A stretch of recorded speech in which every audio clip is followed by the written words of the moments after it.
Olá, pessoal.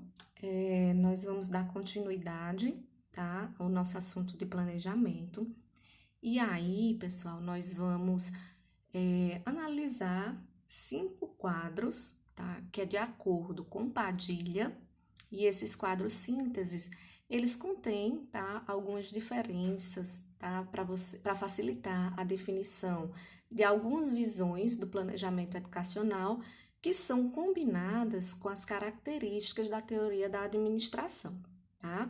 Então, esses quadros sínteses realmente é só para a gente entender esse processo, né, de planejamento. A gente sabe que a qualidade do ensino depende, né, do exercício eficaz tanto da coordenação pedagógica, né, quanto do orientador educacional. E o pedagogo ele precisa realmente entender o processo de planejamento dentro da sua amplitude, tá? Então, vamos analisar os quadros, tá? Analisar com calma. O que é que eu quero de vocês em relação a esses quadros? Eu não quero que vocês decorem, eu quero que vocês entendam, tá? Que vocês entendam por onde perpassa todos os processos do planejamento dentro do âmbito educacional, tá bom? E aí, gente, nós vamos para esse quadro 2, que fala sobre as características do planejamento educacional. Não só o quadro 2 fala sobre isso, mas os outros quadros até o 5 também, tá certo? E vamos entender aí um pouquinho.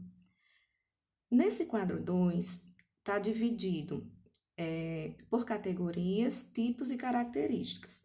Todos eles, né, quase todos eles vão ter essa definição dessas características, que é justamente para a gente entender um pouquinho sobre o que está querendo dizer. E aí, fala sobre os níveis, tá, do planejamento. O planejamento ele pode acontecer em vários níveis, pode ser no nível global, tá, por setores, regional e local, ok?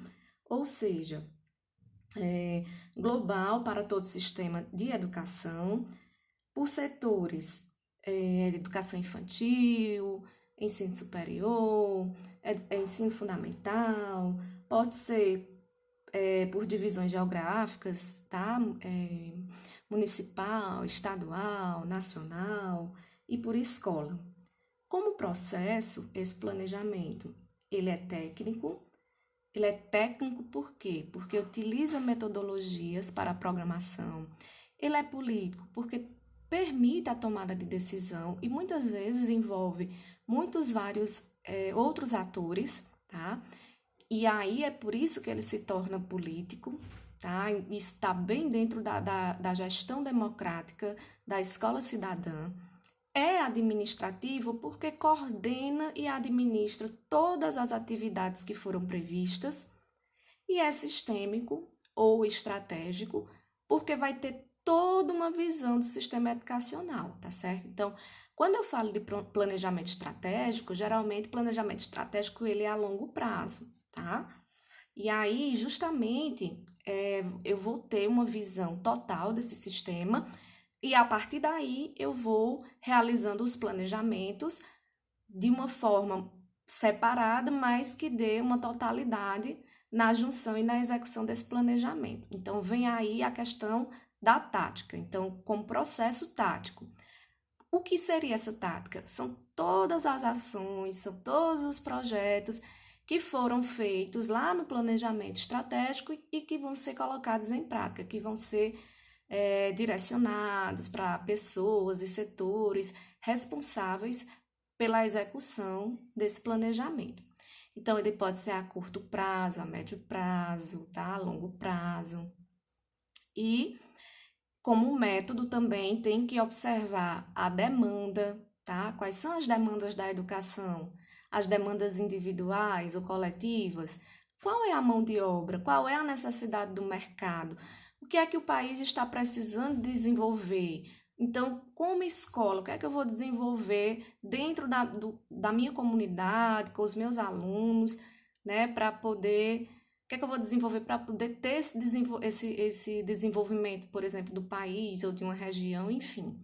E o custo-benefício, claro, né? Porque todo planejamento, quando ele é realizado, se tem uma ideia do que se vai precisar, deve-se ter, né, do que vai precisar e quanto se irá gastar durante aquele ano para realizar todas as atividades previstas, tá? Vem aí o quadro 3, com concepções, falando sobre o planejamento, tá? Tem a concepção clássica, tá? Que fala sobre as características, né? Ela é hierarquizada verticalmente, ou seja, a tomada de decisão vem de cima para baixo. Tem essa ênfase na organização, tá? E é pragmática, ou seja, quando eu falo de pragmática, eu quero dizer que é prática, tá certo? É algo realista. Depois vem a concepção transitiva, que vai seguindo planejamentos, os processos de trabalho, então já é uma transição, já não é mais tanto como parecida com essa teoria clássica. E aí existe uma ênfase na liderança, tá? Então, os procedimentos, a liderança, ela vai direcionando, tá, os procedimentos de trabalho e eles vão sendo seguidos de acordo com o planejamento. Vem a concepção maioísta, que já é de uma visão horizontal, tá? Então, busca-se ver os processos de uma forma igualitária. Tem essa ênfase nas relações humanas, na delegação de autoridade, e existe uma autonomia maior das pessoas que irão pôr em prática esse planejamento. E tem a neoclássica, tá? Que ela também é racional, é pragmática, tá? No processo de decisão, tem ênfase nos resultados e nas estratégias. Vem abaixo a tradição funcionalista. Dentro dessa tradição funcionalista existe a concepção, o consenso, tá? Burocrático, idiciocrático e integradora. O burocrático, quando a gente fala que uma coisa é burocrática, é porque tem muito procedimento, tem muito processo, tem que cumprir lei, tem que cumprir norma, tem todo um sistema que precisa ser observado. Quando eu falo em idiosincrático, idiosincrático, quer dizer que é voltado, enfatiza a eficiência individual, particular de cada um. Todos participam, só que cada um dentro da sua dimensão subjetiva, cada um dentro daquilo que lhe é de competência, tá? E a visão integradora visa o quê? As características: clima organizacional pragmático, tá? Que é prático realista, a questão do equilíbrio, a eficiência individual, com ênfase na dimensão grupal, ou seja, as atividades individuais, elas funcionam, elas caminham para que o grupo todo tenha o benefício de todas essas ações realizadas, mesmo que individualmente, tá? Vamos aí agora para o quadro, ainda é a continuação do quadro 3. Então, vem tradição interacionista, tá? Ela pode ser estruturalista, tem ênfase nas condições estruturais, enfatiza a natureza econômica do sistema, tá certo? Então, a estrutura. A interpretativa, ênfase na subjetividade das pessoas, na individualidade. É um sistema que preza justamente a criação do ser humano, ela é reflexiva, está sempre fazendo essa mediação entre o indivíduo e o seu meio. E a dialógica, tá? A dialógica é aquela que produz algum tipo de questionamento, um diálogo, ela é grupal, ela é holística, né? Quando eu falo que alguma coisa ela é holística, é porque existe uma visão do todo, né? Então, não é apenas um sistema individual. Então, tem princípios de totalidade, a questão da praxis, né? O que seria a praxis? Lembram-se que é praxis pedagógica, justamente? É a prática fundamentada na teoria, né? Na criticidade, tá certo? E aí também tem essa questão da transformação, justamente, do sistema educacional. E os enfoques? As características são: os enfoques pode ser o jurídico, claro, práticas normativas, sistema fechado, tá? O que envolve normas. O tecnocrático as características são predomínio de pessoas especialistas, tá? O enfoque comportamental já vai buscar o quê? O resgate da dimensão humana, a desenvolvimentista, ênfase para atingir objetivos econômicos e sociais. Então, acho que os próprios nomes, eles já falam por si só. E o sociológico, né, voltado para quê? As características desse enfoque sociológico, um planejamento dentro do enfoque sociológico, seria ênfase nos valores culturais e políticos, e aí se contextualiza com uma visão interdisciplinar. Então, todos esses elementos, eles fazem parte dos planejamentos. É claro que não em todos. Sempre vai entrar uns sim e outros não. Isso vai depender de cada instituição, de cada região, de cada planejamento que for realizado. Bem, aí no quadro 4, também, né, tem as concepções a clássica, transitiva, maioísta e neoclássica, que a gente já tinha falado, né, lá em cima, que aí vem a clássica, a tradição funcionalista dela, né, ela é burocrática, como a gente já tinha falado, né, ela é burocrática, ela é verticalizada, tá? E os enfoques são jurídicos e tecnocráticos, tá? Então, visa essa questão das normas, das técnicas. Vem a transitiva, tá certo? Que é idiosincrática, individual, né? E integradora, porque visa justamente o papel, a capacidade de cada um. E os enfoques é tecnocrático e comportamental. Então, tanto para a técnica, tá? Individualizada, de acordo com as capacidades e as possibilidades de cada um, e também vendo essa parte comportamental. Já a maioísta, mais integradora, já é verticalizada. Aliás, desculpa, gente. Ela é horizontalizada e a clássica, ela é verticalizada, tá? A maioísta, ela é integradora, ela é comportamental e a neoclássica, tá? Ela já é burocrática, segue normas e é desenvolvimentista. Gente, né? Hoje eu tô o que tô, mas enfim. E o quadro 5, para a gente finalizar, né? Esses quadros tem a tradição interacionista, que é estruturalista, interpretativa e dialógica, que tem seus enfoques no jurídico e tecnocrático, comportamental e sociológico, tá?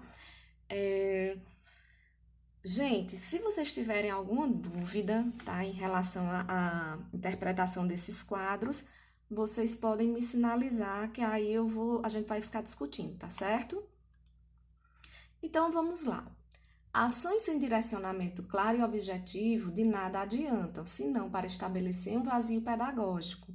Mais uma vez, né, a gente coloca aí a importância do planejamento. Partindo-se dessa reflexão, organizar e planejar as atividades no âmbito escolar e educacional significa compreender as relações institucionais, interpessoais e profissionais que ocorrem na escola, ampliando e avaliando a participação dos diferentes segmentos em sua administração e gestão. E aí, gente, tomando as palavras de Padilha, tá? É possível afirmar que eu acredito que essa citação sintetiza bem, né, esses quadros que a gente acabou de analisar, tá?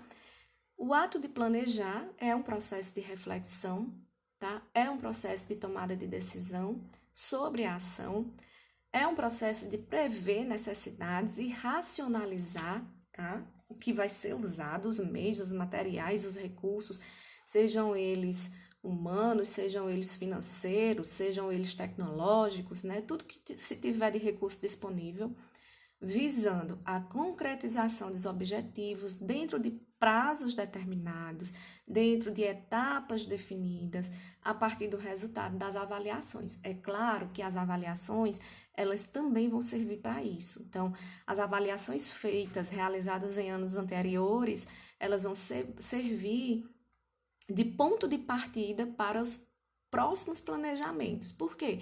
Porque a partir dali você vai a escola, o pedagogo, ele vai entender o que deu certo, o que não deu certo, o que precisa mudar, o que precisa ser observado e os ajustes serão realizados a partir daí, tá certo?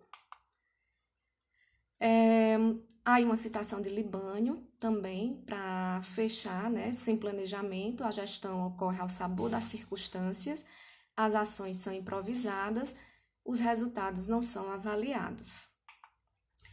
Para tanto, cabe ao pedagogo, na função de supervisão, coordenação e orientação educacional, a sistematização e integração do trabalho no conjunto, caminhando na linha da interdisciplinaridade, tá?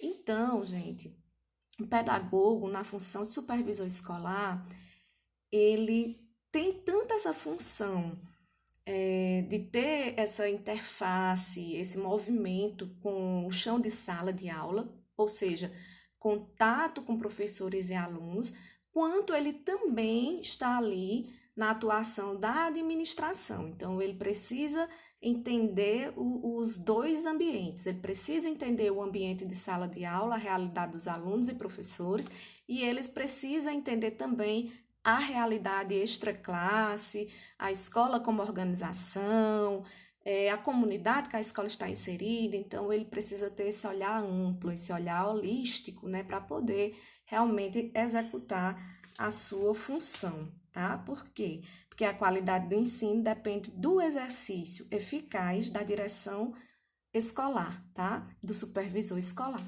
tá certo?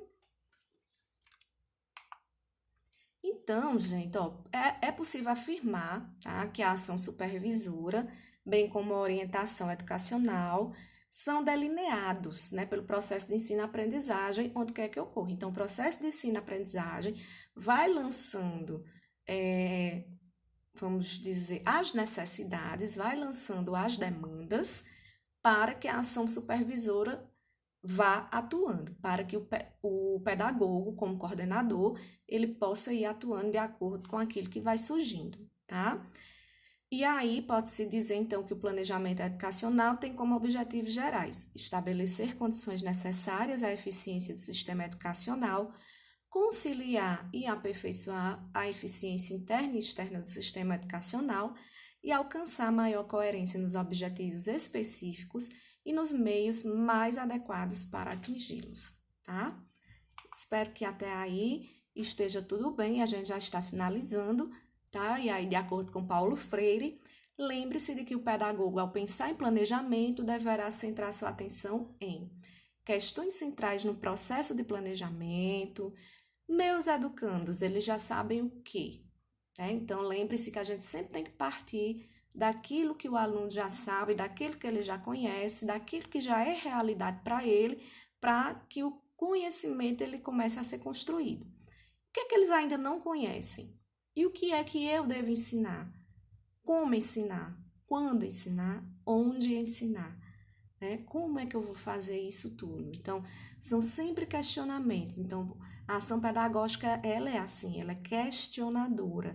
Ela sempre está questionando o que está fazendo, por que está fazendo, com quem está fazendo, o que não está sendo feito, como isso causa impacto dentro de uma visão global, dentro de uma visão holística, dentro de uma visão individualizada, tá? Então, quem são os atores desse processo, quem está envolvido, quem não está envolvido, se existe uma gestão democrática, se não existe, tá?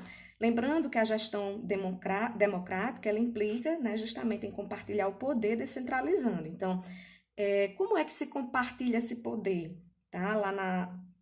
Principalmente na gestão democrática da escola do ensino público. A escola, o coordenador, ele vai promover conselho escolar, conselho de classe, associação de pais e mestres, grêmios, tá? Entre outras coisas. Então, gente, para a gente finalizar isso aí, tá? Esse vídeo ficou um pouquinho longo por causa dos quadros e sínteses, né, que a gente tinha que analisar. Então, vamos só lembrar. Com uma reflexão, com um questionamento, mais um questionamento.